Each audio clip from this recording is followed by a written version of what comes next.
আমরা জানি যে রাজনীতিতে অবশ্যই মতভেদ থাকবে, রাজনীতিতে বিভিন্ন রকম চিন্তা থাকবে, মত থাকবে, কিন্তু এখন যে পরিবেশটা আমাদের আছে এই পরিবেশটাতে আমাদের জনগণ কিন্তু অত্যন্ত বিভ্রান্তির মধ্যে পড়ে যাচ্ছে। আমরা আপনারা লক্ষ্য করে দেখবেন, মানুষকে জিজ্ঞেস করলেই মানুষ বলে নির্বাচন হবে তো। এই যে একটা আপনার একটা এক ধরনের শঙ্কা, আশঙ্কা এবং এক ধরনের আপনার হতাশা এসে যায় যে হবে তো।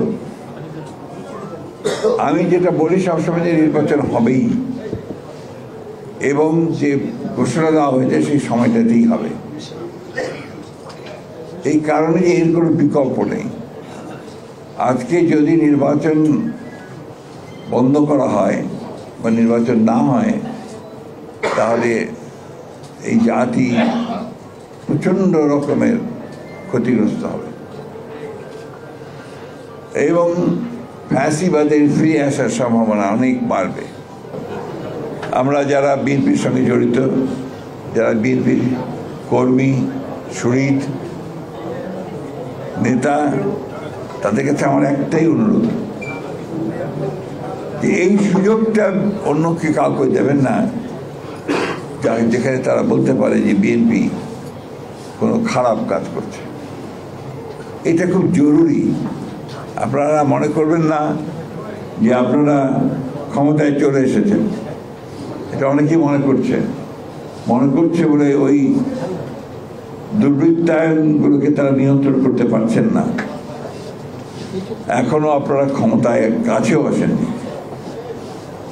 অনেক চক্রান্ত আছে, ষড়যন্ত্র আছে, সেগুলোকে ওভারকাম করে আপনাদের ঐক্য দিয়ে, আপনাদের ভালো কাজ দিয়ে আপনাদেরকে কিন্তু জনগণের কাছে যেতে হবে। আরেকটা কথা মনে রাখবেন, একটা ষড়যন্ত্র চলছে। সেই ষড়যন্ত্রটা হচ্ছে যে এই মধ্যপন্থা রাজনীতি, উদারপন্থী রাজনীতি, উদারপন্থী গণতন্ত্র, তাকে সরিয়ে দিয়ে একটা উগ্রবাদের রাজনীতিকে নিয়ে আসা বাংলাদেশে, এটাও বাংলাদেশের জন্য চরম ক্ষতিকর হবে। আমাদেরকে সেই জন্যে এই উদারপন্থী গণতন্ত্রকে প্রতিষ্ঠা করবার জন্যে ঐক্যবদ্ধ হয়ে কাজ করতে হবে।